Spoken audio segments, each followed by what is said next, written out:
There he is. You know when we call you, you must come the first time, not the second time, right? Yep. Or the 3rd, 4th, 5th, 20th. Get in here, Craig. Do your Don't job. be like your brother. Do your job. Do your job. Hey guys, welcome to the Grumpy Dungeon Masters. I'm Jay. And I'm exhausted. Hi, Exhausted. Nice to meet you. Where's Chris at? He died. He failed some con saves, and he died. Yeah, he is suffering from 4 levels of exhaustion right now. He's pretty close to death. Can't be here. I don't know why I'm so tired today. Well, we did do a lot of house cleaning and stuff like that, and time change. I know exactly why you're tired. Why? You want it? Because it's the day after Halloween, so you're actually crashing from the candy. I didn't have too much candy, you know. Nobody believes that. No one. Have that much. Not I did have to fight. I did have to fight a half giant out of my house, but other than that, that was interesting. Did you know that half giants are impervious to bullets? News to me. I didn't know that. I'll have to make sure that if I ever allow bullets in my D&D campaign, that they get that. Just immune. Just no damage, impervious. So yeah, I'm pretty sure it's just firing at 1d6, not a proficiency, and yeah, I wasn't doing shit. So how many of your neighbors did you have to beat up and take their candy? Just one. Just one. It would. Were they at least a teenager? Oh no, they're all old women or old men. Just see, I thought you were talking about beating up the 8-year-olds. just sweep the legs and take the candy. Sweep the leg. The funniest story that I do have from that is taking my daughter to one of the houses that had their porch light on, her ringing the doorbell, and this lady comes to the door and she goes, "Oh no, sorry, I don't have any candy." And my daughter just goes, "Well, can you go get some?" And I bust out laughing in the street. It's Halloween. Don't leave your porch light on. That's rude. That's the rule. Like I live in the middle of nowhere. I do have some neighbors, and I guess technically we're a subdivision, but nobody's coming trick or treating in this neighborhood. You'd be more likely to find meth dealers here than you would trick or treaters. So we don't worry about that. But if you live in a fucking subdivision like a real neighborhood, understand the rules of Halloween, man. Leave your lights on if you're handing out candy. If you're not, turn the fuckers off. Right. And that's really just it really was disappointing. It happened a number of times. And it's weird that that's an issue because that has literally been the rule since I was 5 years old and trick or treating, which was, I don't know, well, it was definitely last century, long time ago. And people still don't seem to know this. Nope. So, but overall it was okay. It was a good little night. Didn't see any amazing costumes this year. I saw some really good ones online, like our group of friends, but then again, we're all LARPers and right? All cosplayers and crafters, so it's par for the course. Here, look at me in my 100% authentic Star Trek uniform. Yeah. It's amazing. It really is. Yes, my shoes are made of tribble leather.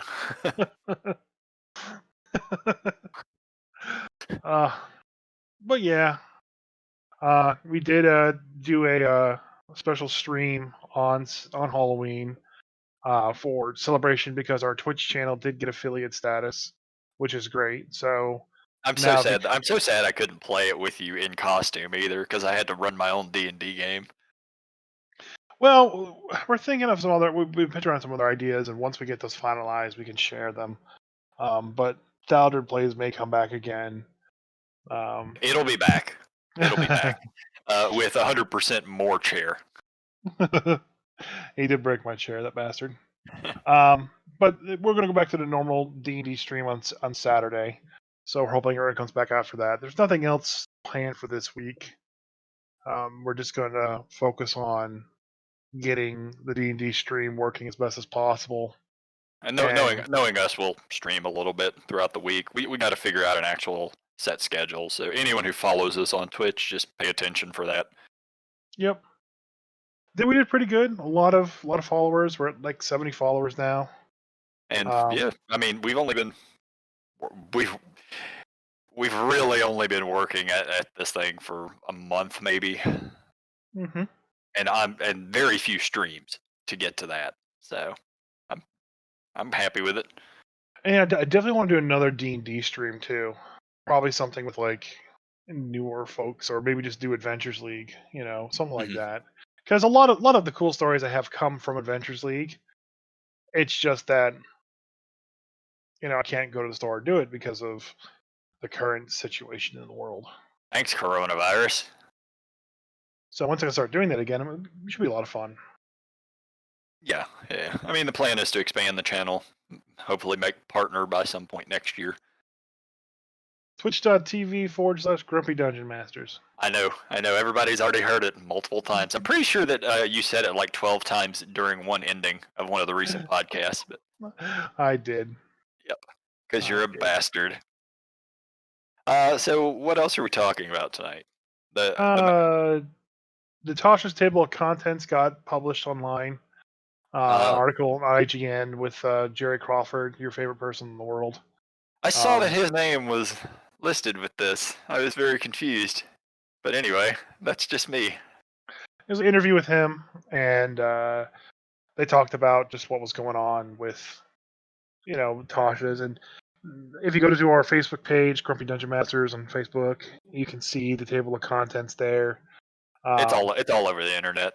Yeah, and nothing new really from what we discussed before when we had our Tasha's discussion. A couple changes, a couple things people don't like. So there are a couple. Well, yeah, go ahead and tell the things that you say people don't like, but there are definitely a couple of things I wanted to brief over in this thing.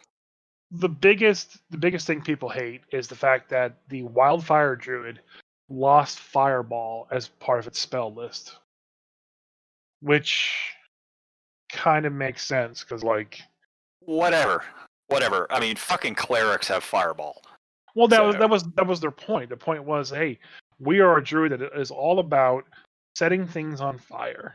Yeah. Our job is basically the fire burns everything. We are the renewal of nature, and you give us every fire spell in the book, but you take away Fireball, which we had in the Unearthed Arcana. As me as a DM, I'm just going to allow it. Right, and that's what it is. Every DM is just going to allow that to happen. So why did you take it out?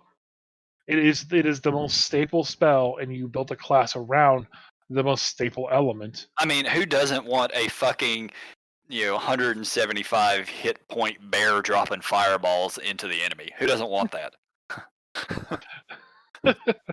or a fucking great eagle flying over dropping nukes. What could ever go wrong with this? But still, it's like, why did you get rid of it? Like, it had it, no one complained about it, everyone liked it, and then you took it out for what, balance reasons? Yeah, the most overpowered spell in the game for its level. You just took it out for balance. Now all that being said, have they released a final Circle of Wildfire? Because I haven't seen a finalized one. Like it's in Tasha's, and it was mentioned that they took out Fireball. Well, until I see the final book, or a because I have not seen a finalized version of this class. I have seen a finalized version of a couple of them, but that is not one of them. So I mean, yeah, I'm not saying they talked about in the article. Yeah. Okay. All right. Well, I'm not saying it wasn't removed, but I just like to have the final versions of shit in my hands before I complain about them. That's why I'm not complaining about removed content from Cyberpunk 2077, because I haven't seen the fucking game yet. There's no removed content until it's released. But anyway, I digress very easily. So the Light Cleric and the Fiend Warlock have Fireball. It's really weird that the Wild Circle Wildfire Druid doesn't have Fireball. And if it does have Fireball, and it was just a misunderstanding or a mistype, then okay, cool. Yeah. That is the biggest gripe that I've seen online currently. I mean, if that's it, that's pretty good. A couple of things that I wanted to briefly go over that I am a fan of, and it's the first couple of things in the table of contents: changing a skill and changing your subclass. Uh, these have been needed for a while. I don't think changing a skill should be a thing, but I think that adding a new skill, learning a new skill, should be a lot easier than it is in Xanathars. So maybe the changing a skill thing will sort of help with that. Like to learn a new skill in Dungeons and Dragons, most campaigns I run, the overall storyline time is 6 months, a year maybe. Like if you're running Icewind Dale, Rime of the Frost Maiden, how long does that thing even last? From first level to 12th level is a couple of months maybe, which doesn't give you enough time to learn a new skill as a character. It just doesn't, because you need 200 days or some shit like that to learn a new skill. So there needs to be an alteration to that, or the written campaigns need to be extended in timeline for years. I honestly haven't had that problem come up that much, where people need to have a skill or learn a skill. I don't think And it's a problem so much but just players want their characters to grow as people. You isn't know, there a feat that gives you new skills? yeah, you could take that. I mean, I guess if that's what you want, I've done it before with a character. I can't remember what it's called. I think I mean, skilled. It's skilled gives you like 2 or 3 extra feats, or that's it's where extra I would go skilled. to But get the extra feats, because I don't yeah, know. but it's just weird that Xanathars gives you a route to learn new tools and new skills, but it just takes so long to do it, and most campaigns in game time just don't last that long. look at us currently here. We started a podcast in what, August. We Hmm. had to build a website in August. We wrote an adventure. We've put together online streams, and we're streaming, and all this, like, these skill sets, we're taking from our experiences. Well, we're not skilled in this at all, for any shadow of a doubt. We're still getting better, so I can kind of see, like, it taking, you know half a year or a Yeah, year. yeah, And that's it's a complicated situation. I mean, how long should an in-game campaign really last? Yeah, I mean, I think it depends on the skill. Like, if you're talking about history, good luck. If you're talking about intimidation, I don't know what kind of intimidation you're trying to get for your character. You yeah, know, this is a conversation I think we'll have on the next podcast. Just sort of weird rules in Dungeons and Dragons, because yeah, some of the skills just they really truly don't make sense. I mean, intimidation, sure, you could probably train it, but some people are just fucking born with it. So it also depends on, kind of like, the if you're letting people use athletics for intimidation, stuff like that. I think a lot of that, and bringing in other checks to get the same result, would be better than having someone learn a new skill. So, like, if you're an orc and you want to intimidate someone physically, mhm. you shouldn't be using charisma. You should be using strength. Right. And But then, if you're threatening to chop up some individual's dog and feed it to them, that might be a charisma check. right. But so when it comes to history, you know, if you want to know the history of, let's say, Waterdeep, and you're a citizen of Waterdeep, and you've been there all your life, sure. I mean, the DM should allow a better role to that. I mean, you shouldn't have to train that as a skill. You shouldn't have to take a feat for that. And honestly, I think it's just Dungeons and Dragons 5e. It's a simplification of the system. The system is just super simplified. It doesn't want to go into all those levels of detail. Right, and the underwater basket weaving comment is always popping into my head. Yep. I need to be proficient in weaving baskets while underwater. Okay, Hey, what do you even roll for that? Probably I would make him just do a dexterity check. survival. Yeah, okay, survival. Yeah, because I guess weaving a basket would be survival, but collecting the parts to make a basket would be nature, possibly survival. The birds. Anyway, yeah. Yeah, the I don't. birds. I mean, I think a lot of people complain about those things, and they just don't. Because they just want to put thought into it. Or they just want to Mhm. have a reaction to it and not think about how to make it work. Yeah, that's my two Uh, cents. the the other one is the changing your subclass. I'm glad that they're adding this into Tasha's because I'm running Rime of the Frost Maiden, and as soon as this book drops in a few weeks, some of my players might want to change subclasses. I can't blame them because now they have access to, I don't know, what, 22, 24 new possible things. So this I might give us the ability to actually make that happen. I don't like it for Frost Maiden because Frost Maiden takes place at the end of fourth edition, dawn of fifth edition. I don't like using Tasha's for that book. Not even really what I like to use Xanathar's, but that's been out for so long. Hmm. Because I picture Tasha as progression of time in the world, and these new things have occurred or come back or are now, surfacing in the Fey run as a whole. That's kind of how I see it. So to Okay. have the warlock, the genie warlock, just appear in Icewind Dale, it's kind of like that's really weird. That didn't exist until much later. But then again, it's just kind of also like once it's out for a little while, then anyone do it.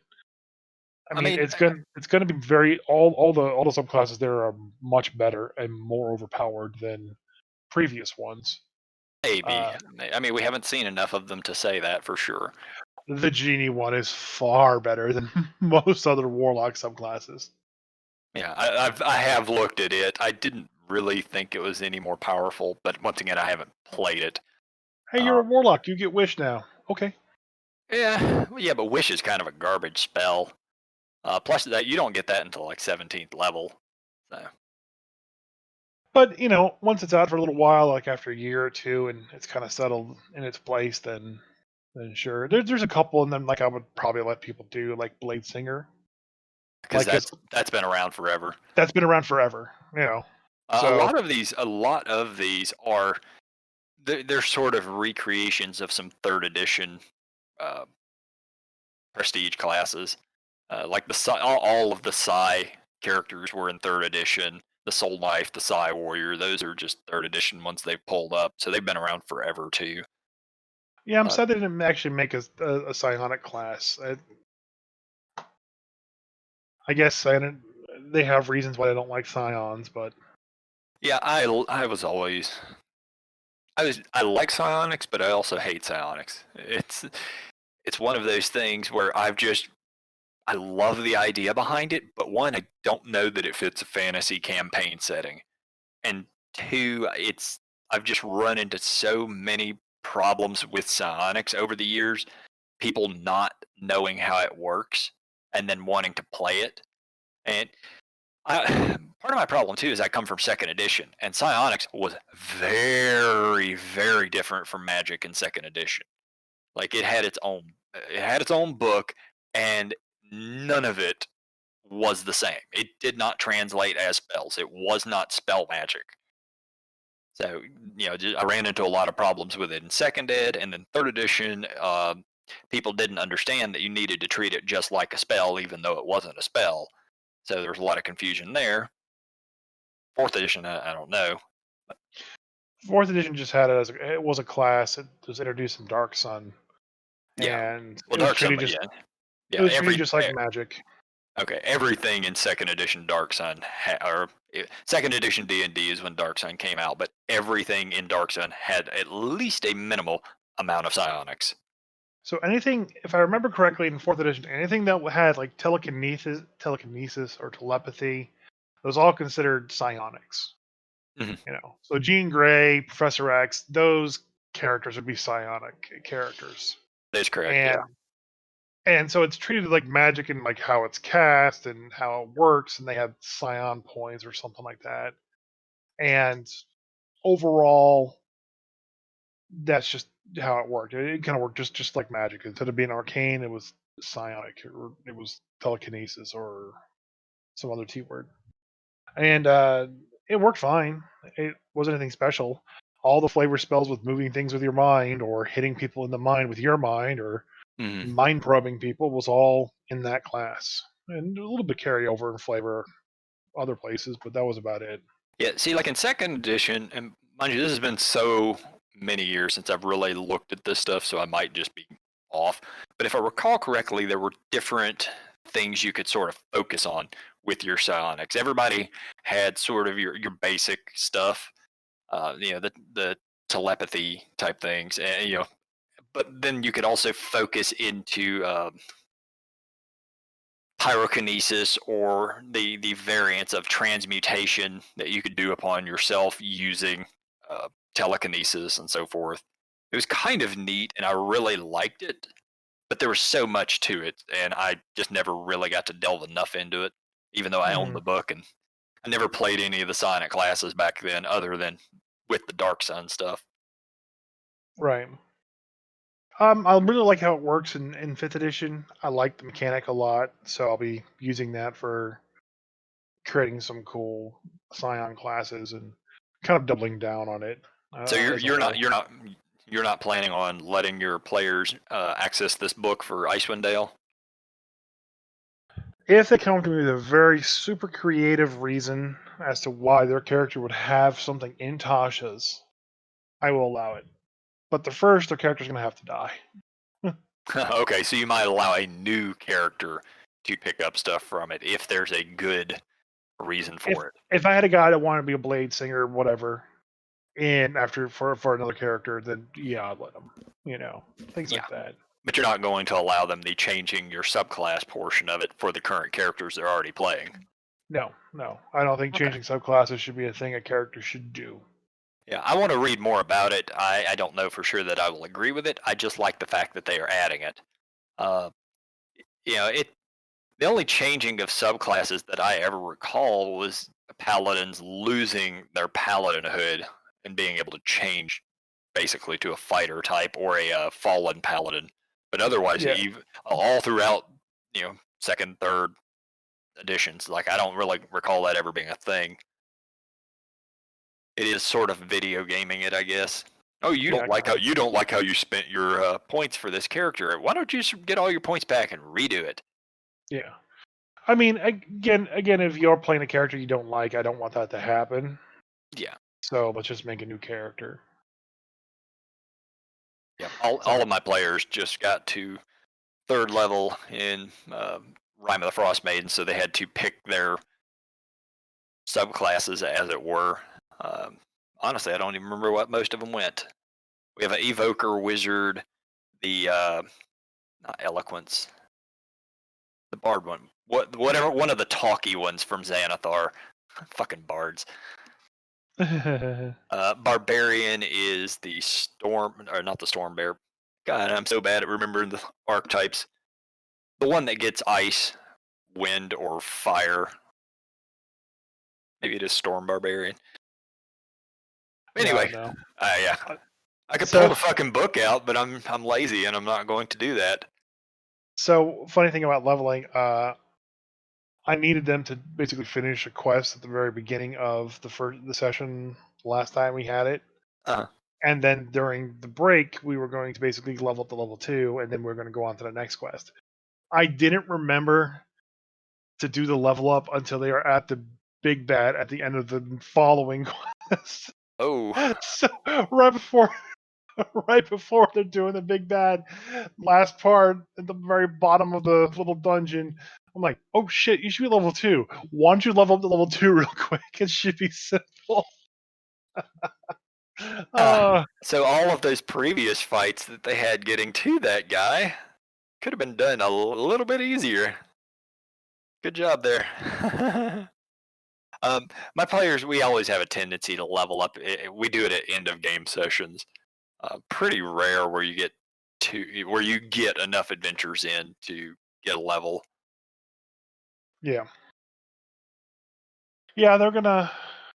It's what, 2 quest completions to get to 3. So Yeah, so they basically, finished. yeah, you get to level 2 after you complete the first quest. and then 2 more quests you get to level 3, and then 2 more quests you get to level 4. Depending on what they do, they should be 3 at the end of the next session, I think.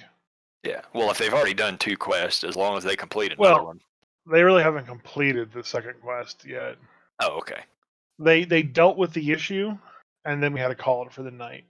Gotcha. So once they finish dealing with that issue, they will, if they survive, they will probably go into the next quest. And given where they are, they're going to go to probably one of the close by towns, and those quests are pretty easy. So there'll be 3. I'm pretty certain that my players are going to reach level 4, assuming they live next game Yeah. session. They're almost to the point where they actually really get to start going out, looking around Icewind Dale. Can't really say more than that. Right. I still see a lot of people complaining about Chapter 4, and my advice to them, if by chance any of them are listening, is just do it by the book. Yeah. Stop all of your concerns, or I had them as well when I first read it, but upon reflection and talking with people who know the lore of Icewind Dale like the back of my hand, it doesn't matter. It happens all the time. Just let it go. Just let it happen. It's Yep. not that big of a deal. Yeah. Having looked over it, yeah, just fucking do it. It's storytelling, man. Suck it up, Buttercup. Right. So So, yeah, I mean, other than that, things are going good. I'm so looking forward to Tasha's, and I'm going to buy the digital book. I'm not going to buy the actual physical copy book. I'll buy the Because physical copy. Is probably a week late as usual, but I'll be getting it. So we'll see what happens. They have a bunch of cool spells too, but I didn't really kind of go through Oh, them a lot. the biggest ones that I'm interested in. So there's a handful of spells I personally want to see that are in here. I'm glad they finally added the Black Blade of Disaster back into the game, because that always should have been in the player's handbook.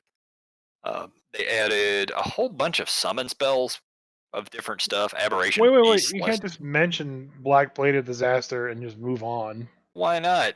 What the hell is it? You don't know what Black Blade of Disaster is? No. Basically, oh my god, my brain just died on me. What is the Putting you on the uh, spot. yeah, oh no, okay, so it's a sword made out of a sphere of annihilation. Okay. I'm surprised you don't know this. Yeah, so Black Blade of Disaster, you basically summon up a sphere of annihilation that's shaped like a sword, and you can make attacks with it, and it deals ridiculous amounts of damage. In 3rd edition, the spell was 8th level, I think. 9th level is really freaking high level. But yeah, it was a badass spell. Mind you, they changed the name. It was Black Blade of Disaster. Now it's just Blade of Disaster. I don't know. But Black Blade of Disaster to me, damn it. Just like Pluto is still a planet. So the other spells that I am personally interested in seeing is the 3 Tasha's spells that they've added. There's Tasha's Caustic Brew, Tasha's Mind Whip, and Tasha's Otherworldly Guise. I haven't got a clue what any of these are, and I'm really curious to see them. Okay. But yeah, that's my take on it. I'm reading up on the Black Bladed Disaster, or Blade of Disaster for 5e. Okay. It does not sound as cool as what you're making it out to be. Look, for all I know, they made it a 1st level spell. Okay. So this is, I guess they leaked it. So this is supposedly what it is. Okay. All right. Bladed Disaster 5e. 9th level Conjuration, casting time 1 bonus action, range is 60 feet, verbal and somatic component, concentration up to a minute. You create a blade-shaped planar rift about 3 feet long in an unoccupied space that you can see within range. The blade lasts for the duration.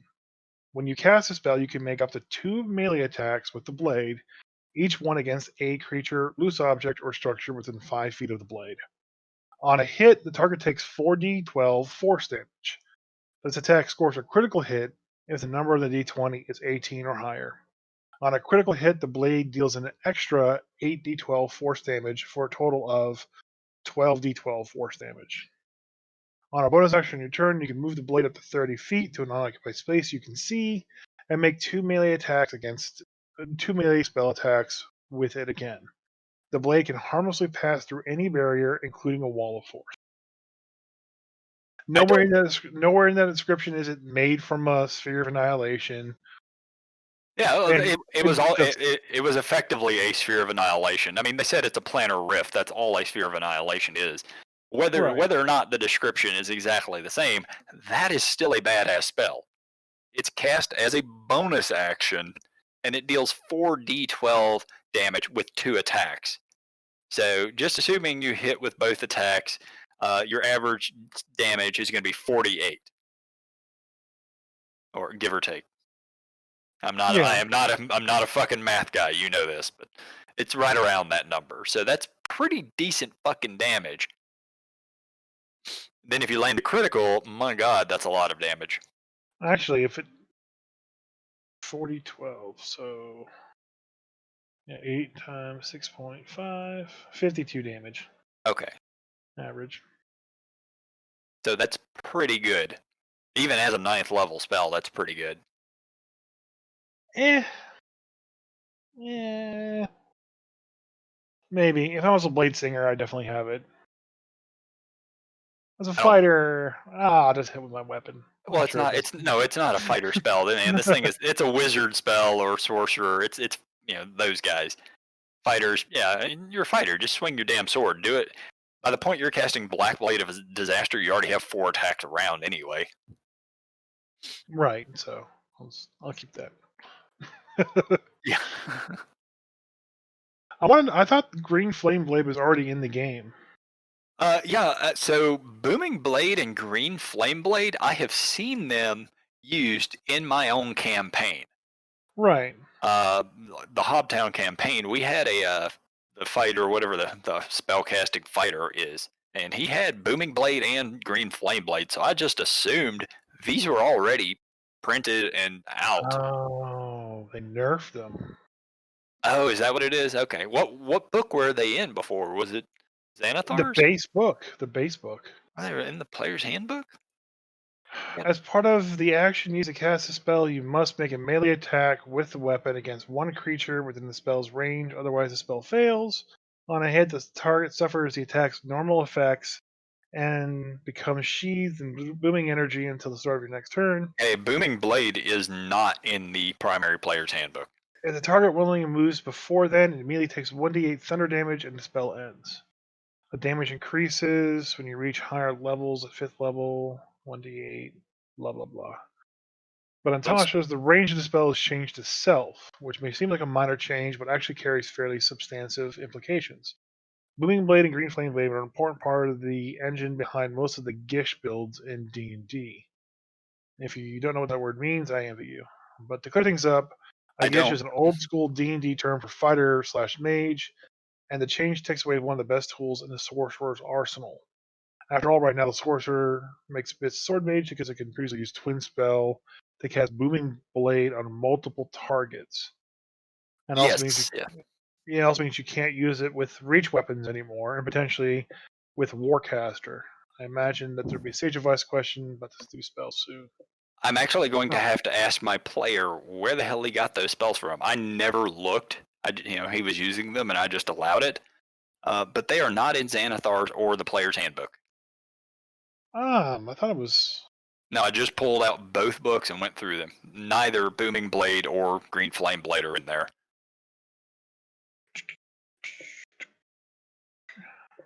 Sword Coast Adventures Guide. Okay. If they were in there, I would have allowed it because that was fine. I allowed everything except for the races in there, so. It's a staple spell. I'm pretty sure. That's why I was like sure it was core. Yeah, they were never broken. Like he did good damage with them, but it wasn't any more than a normal fighter could do. So it was nice that he could do different types of damage and that he could do it to multiple creatures. Yes, looking at Green Flame Blade, it's one creature within the spell's range, and now it's yeah, it takes out that verbiage. Oh well. I didn't even think about using it that way. That's interesting. Yeah, I mean, I'm sure it's still fine. So lightning lure probably also got nerfed that same way. I've never even heard of that spell. You hit somebody with lightning and pull them in. Oh, okay. Kind of like the Warlock's Eldritch Blast if you get the right thing with it. Hmm. Yeah, a bunch of nerfs. I generally hate when they have to nerf stuff, but a lot of times I still think things should be nerfed. Like fighters. Fighters should be nerfed. I know I mentioned before, but the cleric spell in fourth edition. Oh yeah, yeah, yeah. That Uh, so was so overpowered. the other big thing that I think we wanted to go over was them bringing in Magic the Gathering into official Dungeons and Dragons lore. So the things that they confirmed, well, so they've released a number of different campaign settings that are Magic the Gathering campaign settings. Theros and Ravinica being the two books that they actually put out. Right, but Um, those up until now have always been Magic the Gathering only. They were separate. They were not part of Forgotten Realms. They were not tied to Dragonlance. Spelljammer had no effect on them. right. So next year, one of the, I think it was a core set of Magic the Gathering is coming out with a Dungeons and Dragons themed core set. Mhm. So planeswalkers showing up there and stuff like that. And in the inverse, they're having NPCs from Theros and races from Theros show up in a number of the current games that they have. Now, well, granted, if you're playing Idle Adventure or whatever the D&D Idle Yeah, game is, Idle Champions, I Idle think. Champions, yeah. Um, that's not an official core canon thing, but at the same time, they're bringing in the Theros cat race into that game. Yeah, I read the little blurb that you sent to me. So it's interesting that they're kind of blurring that line between the Magic the Gathering campaign settings and actual campaign settings.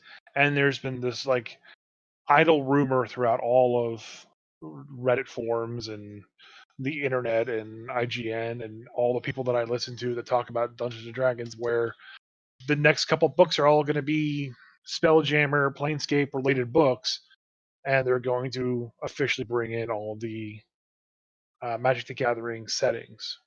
So all that is hearsay, and that's answers and ideas brought on from speculation.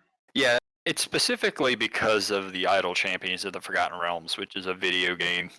Uh, Right. but them tying in, um, I'm drawing a blank on the cat people's name at the moment, but yeah, tying them in with that into the Forgotten Realms opens up the possibilities of the Magic the Gathering characters, specifically, the Planeswalkers, Jace, Chandra, Liliana, and all of them making appearances in Forgotten Realms, which is a pretty big deal. And I'm honestly a little surprised it took them this long to do that. They've been they've slowly been sort of blending the two. Now I know, like last podcast, I was thinking it was a horrible plan, but I had a little more time to think about it, and I don't. Magic and D&D, they always were sort of competitors with each other, but that has been a long time ago. And now that Wizards has owned it for so long, the blending of it just seems like a natural fit. Yeah, they probably should do that. I mean, on one hand, I don't care what they do because It's their product. it's their product. Faerun is going to be a separate world, and there's already a bunch of crazy stuff happening in it. So adding in more crazy in the bucket of crazy is not going to make it any more crazy. It's just going to be a bucket of crazy. Yeah.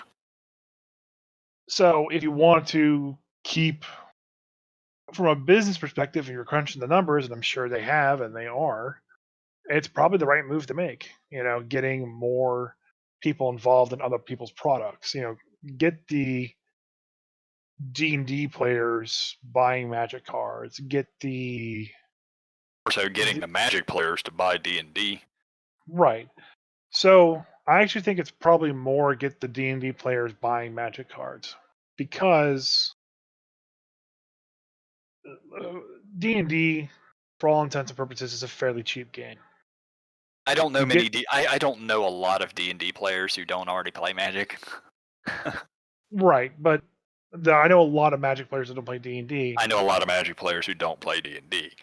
But I don't see any value in them. Like, oh well, if we put out this Magic the Gathering book in D&D, then we're going to get all these people who've never played D&D to buy this book, and we're going to make all this money off this book. Well, Theros was a good selling book, and a lot of people love it and still play it. I don't know why people like Theros. It just Theros I didn't care about. Like I never bought that book, but Ravnica I was all about that one when that one was released. I tried running a campaign on it, and I mean the information they dropped in there was useful. The whole book is really well done. It's really useful. I just got burned out very quickly on the campaign. You know, it was a city-based campaign, and I always have a rough time putting those together because there's so much intrigue and things that go on in a city. so if you have a table of 6, including a DM, you have one person. Let's just say everybody buys the player's handbook. The DM buys the Monsters Manual, the player's handbook, the DMG, and Theros.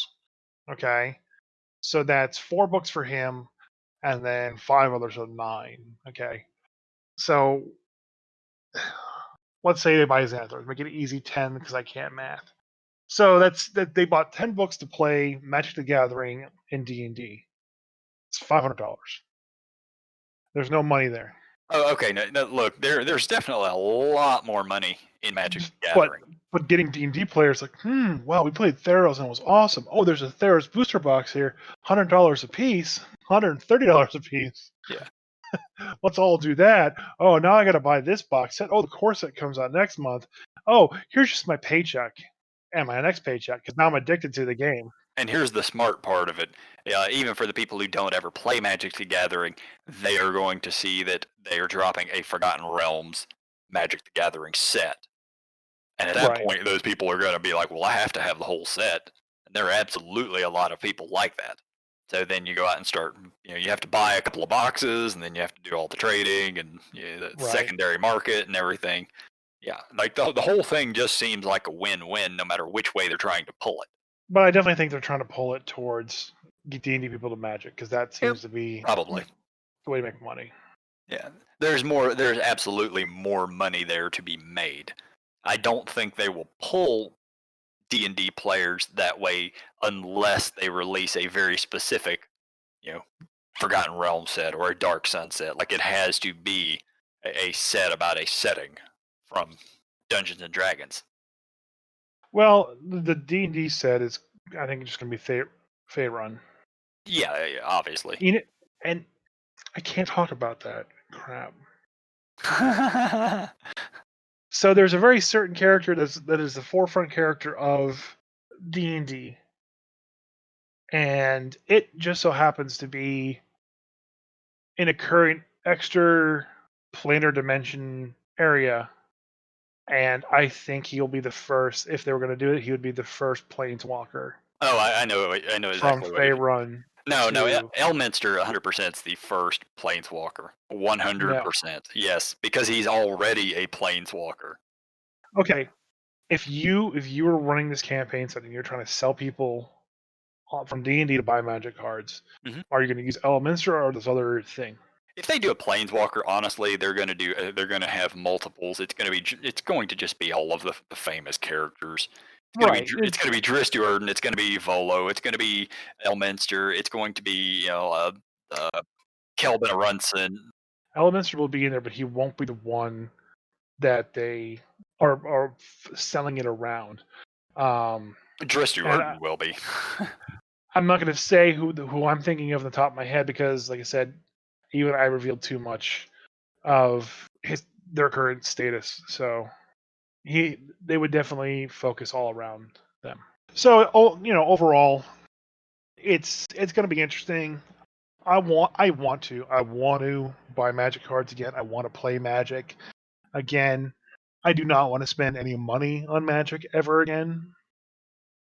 Yeah, I'm So always I am a Magic player. I always have been a Magic player until quarantine is over with. I will spend no money on Magic because I can't play the game. Anyway, um, so you were able to stream Baldur's Gate 3 the other night, or excuse me, Thaladred. Thaladred was able to stream Baldur's Gate 3 the other night. What did Thaladred think about Baldur's Gate 3? he enjoyed it. He enjoyed a couple things. You can go to our Facebook page and you can see a couple clips of things that he did that he found very enjoyable. Eating dwarves. Yeeting doors off of flying spaceship was a highlight of his night. That was my favorite. That was my favorite clip. He definitely would come back and play it again. Like I said, overall he enjoyed it, and I think from watching him play the game, it looks like it's enjoyable. The camera is wonky, like you can't pitch it, but you can just move it left or right. I couldn't believe that you had never played the original Baldur's Gate games. I thought you had. I'm a Diablo boy. Yeah. Well, Diablo, you can't really pitch the camera either, so. You don't need to. Everything's locked to an isometric view. Yeah. But you can't move up and down in that game. Okay. In Baldur's Gate 3, from when I was watching Thalder play, there was plenty of like jumping up terrain and jumping down terrain. Yes, there is. And so all you could do is like angle the camera weirdly so like it automatically moved up to let you see what was around, so you can jump up or do whatever.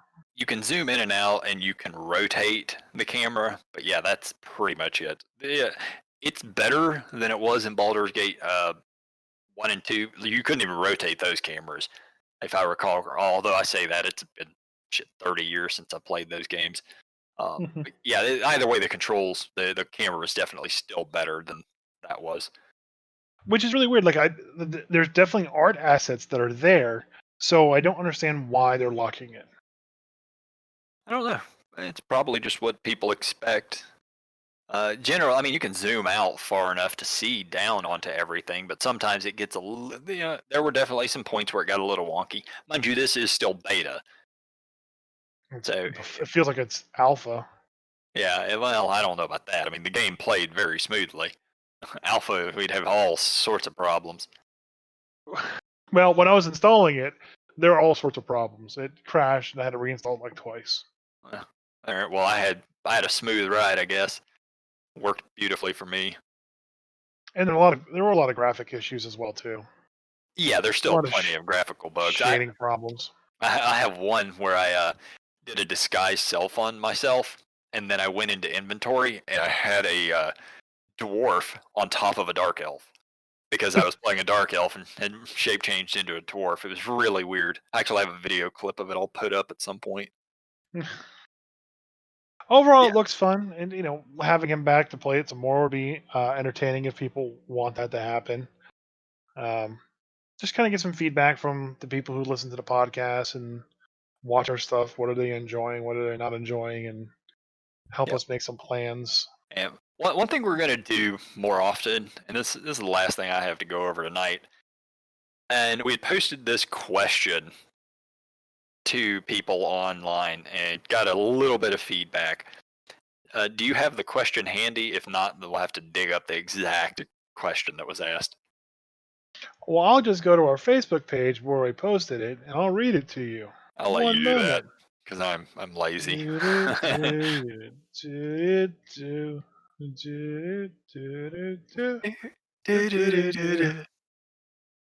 Probably cut this out.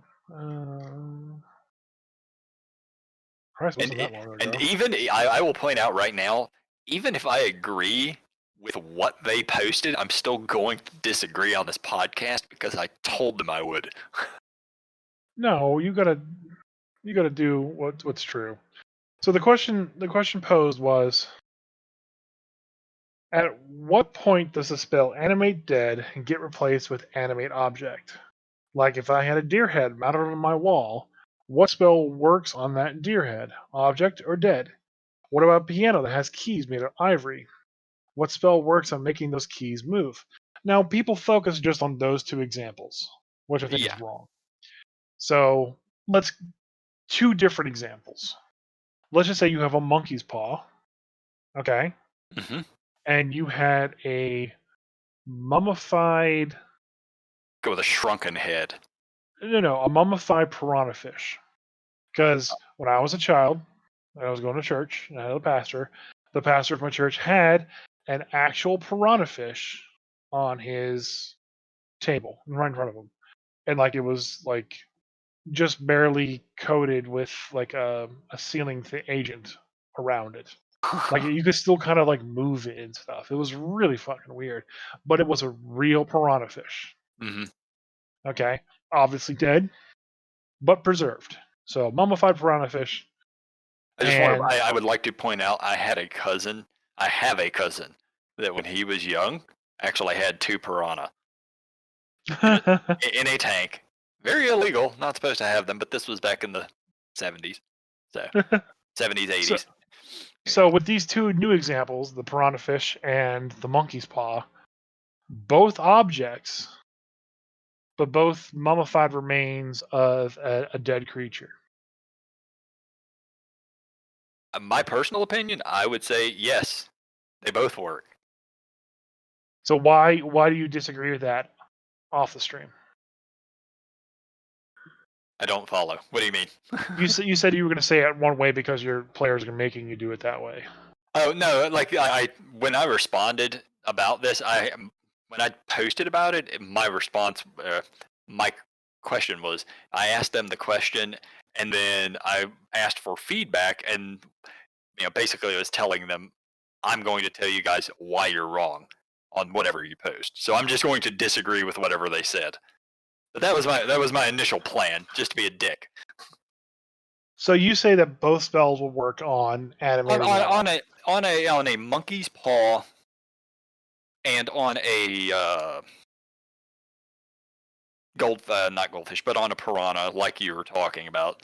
Yeah, I would say both work because the piranha is already coated, like you had said, and at the same time, it is still a dead animal. Monkey's paw, monkey's paw, the animate object probably would not work. The animate dead, I would allow. Okay, so you're saying both would work on The the piranha. fish, yeah.